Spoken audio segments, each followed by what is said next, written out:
अस्सलाम वालेकुम जी। सौरभ बरकत आपसे मुखातिब है। राना सनाउल्लाह साहब की प्रेस कॉन्फ्रेंस उनके गले पड़ गई है और अब बाकायदा से ह्यूमन राइट एक्टिविस्ट भी इसके ऊपर संजीदा नोयत के सवालात उठाने शुरू हो गए हैं और इंटरनेशनली भी ह्यूमन राइट्स के हवाले से बात करने वाले लोग उनसे बड़ी संजीदा नोयत के सवालात भी उठा रहे हैं और उनके खदशात भी वो अपनी तरफ से जाहिर कर रहे हैं। यानी ये 24 करोड़ आबादी का मुल्क है, लेकिन ऐसा महसूस हो रहा है सब पानी के अंदर मैदानी मारे जा रहे हैं और किसी को कोई नहीं पता कि इस वक्त हो क्या रहा है, मामलात किधर जा रहे हैं, इनका हाल क्या है, सोल्यूशन क्या है, कौन स्क्रिप्ट राइटर है, कौन हैंडल कर रहा है, कौन गुस्सा निकाल रहा है, किसको खत्म करना है, कौन खत्म करना चाह रहा है,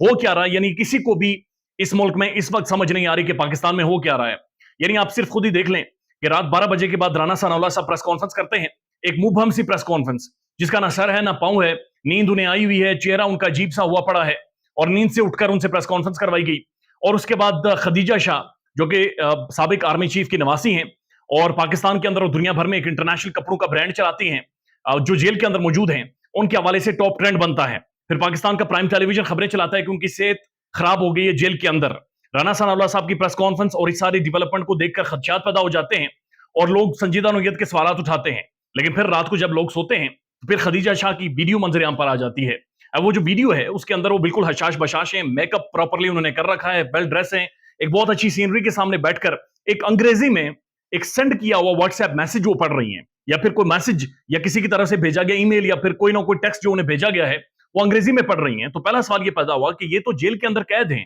तो फिर ये वीडियो कहां से बनाई जा रही है और ये वीडियो कौन बना रहा है, ये किसने बनाई है और ये कैसे वीडियो मंजरेआम पर आई है। यानी एक औरत जिसके बारे में सबको पता है, जिसके बारे में प्राइम टेलीविजन रिपोर्ट कर रहा है, जिसके बारे में जेल अथॉरिटीज ये कह रही हैं कि वो जेल के अंदर है, बंद है और उसकी हेल्थ डिटेरियोरेट कर रही है, लेकिन उसी खातून की वीडियो पाकिस्तान में वायरल हो जाती है, ये मंजरेआम पर आ जाती है जहां पर वो अंग्रेजी टेक्स्ट पढ़ रही हैं। तो फिर क्या वीडियो पहले रिकॉर्ड की गई थी और पहले रिकॉर्ड करके किसके पास महफूज थी, उसने फिर क्यों जारी की, इस टाइम पर क्यों जारी की, ये बहुत सारे क्वेश्चन मार्क्स हैं। अब जिनके जवाब ना आपको समझ आ रहे हैं ना मुझे समझ आ रहे हैं, हम सिर्फ स्पेकुलेट कर सकते हैं। अब इंटरेस्टिंग बात यह है, खदीजा शाह की जो वीडियो है, एक तो वो खुद बड़ी अच्छी अंग्रेजी बोलती हैं और अंग्रेजों के यानी उन सारी कंट्रीज में रह चुकी हैं जहां पर सिर्फ अंग्रेजी ही फर्स्ट लैंग्वेज है, तो अंग्रेजी अच्छे से बोल सकती हैं। लेकिन उसके बावजूद भी व्हाट्सएप के ऊपर से या फिर फोन के ऊपर से जो टेक्स्ट देखकर वो पढ़ रही हैं, उन्हें पढ़ने में बड़ी मुश्किल हो रही है। और वो टेक्स्ट अगेन 9 तारीख के उन वाकयात के हवाले से है जहां पर एक लाइन क्रॉस हुई है और वो टेक्स्ट में माजरत भी कर रही है, माफी भी मांग रही है और वो टेक्स्ट मैसेज पढ़कर बुनियादी तौर पर माफी मांग रही है।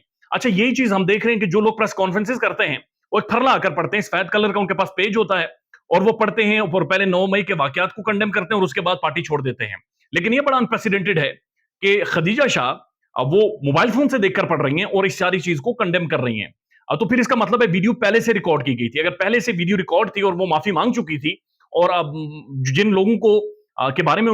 यानी जिन लोगों को भेजनी थी वीडियो वो भेज चुकी थी, तो फिर इस टाइम पर वीडियो क्यों जारी की? इस चीज ने और ज्यादा सवाल उठा दिए हैं। तो ऐसा महसूस हो रहा है जैसे राना साहब जिस खतरे को टालने के लिए आए थे, असल में वो खतरा और ज्यादा पैदा हो गए हैं और इस वीडियो के बाद संजीदा नोयत के सवाल भी उठने शुरू हो गए पाकिस्तान में कि असल में ये हो क्या रहा है, ये कौन वीडियोस बना रहा है, किसके साथ ज्यादती हो रही है, किसके साथ ज्यादती नहीं हो रही, जेल में खवातीन किधर हैं, पाकिस्तान की 2 बड़े साफी किधर हैं, कौन उन्हें उठाकर लेकर गया है और इस मुल्क में हो क्या रहा है, ये किसी को कोई समझ नहीं आ रही। यानी इतने सारे अलग अलग डॉट्स हैं कि कहीं से भी कोई भी डॉट कनेक्ट होकर नहीं दे रहा और समझ नहीं आ रही कि ये क्या क्लोमस पाकिस्तान में बना हुआ है। उसके साथ जो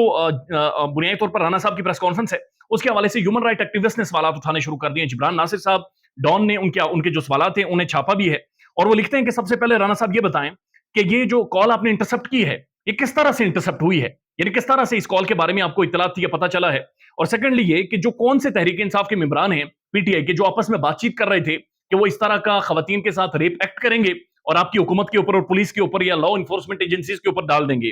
फिर उन्होंने कहा कि फिर ये बताएं कि जो जिन तहरीक इंसाफ की खवातीन के साथ वो डिस्कस कर रहे थे कॉल के अंदर कि उन्होंने ये करना है, उसके लिए लॉ इन्फोर्समेंट एजेंसी का ड्रेस उनके पास कैसे मौजूद था या कौन सी लॉ इन्फोर्समेंट एजेंसी का ड्रेस, यानी कोई ना कोई गेटअप करके ही उन्होंने इस तरह के काम कर रहे थे, तो वो ड्रेस उनके पास कहां से आया।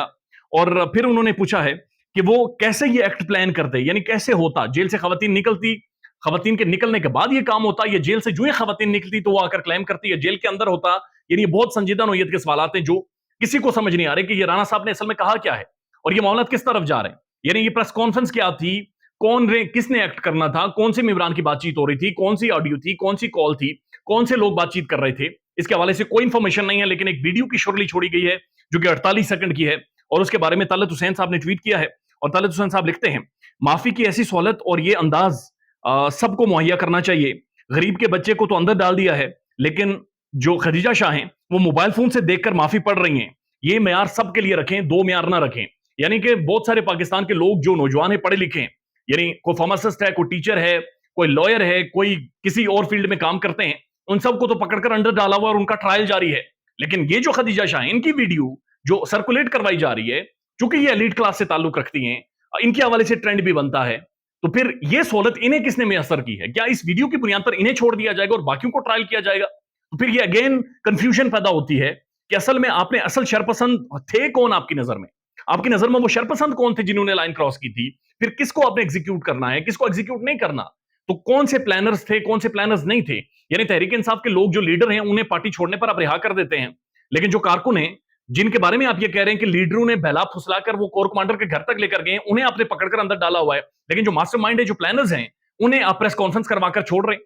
तो फिर ये हो क्या रहा है? ये इट्स वेरी हार्ड टू ये इस चीज को अंडरस्टैंड करना कि कौन क्या कर रहा है और क्या करना चाह रहा है, या फिर ये सब कुछ जो इन्होंने किया है ये मिस हैंडल कर गए और ये सारी चीजें इनके गले पड़ गई हैं। इन्हें खुद भी समझ नहीं आ रहा कि जितना गंद बिखेर चुके हैं, इस सारे गंद को कैसे समेटें, कैसे इसको कंक्लूड करें, कैसे इसको इसका कंक्लूजन बनाकर अवाम के सामने रखें। ना मीडिया को समझ आ रही है, ना टीवी को समझ आ रही है, ना साफियों को, ना तज्जियाकारों को, ना इनको खुद समझ आ रही है कि हो क्या गया पाकिस्तान में। उसके साथ एक और वीडियो सर्कुलेट कर रही है, बड़ी इंटरेस्टिंग है। ये अबरारुल हक की वीडियो है, पाकिस्तान के सिंगर है, 2 दिन पहले उन्होंने तहरीक इंसाफ छोड़ी है और रोते हुए पार्टी छोड़ी है, लेकिन अलीम खान की हाउसिंग सोसाइटी में जाकर उन्होंने गाने गाए हैं और वहां पर जाकर ठुमके लगा रहे हैं। तो अलीम खान वही हैं जिन्होंने तहरीक इंसाफ और इमरान खान के साथ बड़ी 2 नंबरी की थी और करप्शन केसेस में वो फारिग हुए थे। तो वहां पर जाकर अबरारुल हक, उनके जो कॉन्सर्ट है, वहां पर जाकर उनकी हाउसिंग सोसाइटी में जाकर ठुमके भी लगा रहे हैं और गाने भी गा रहे हैं और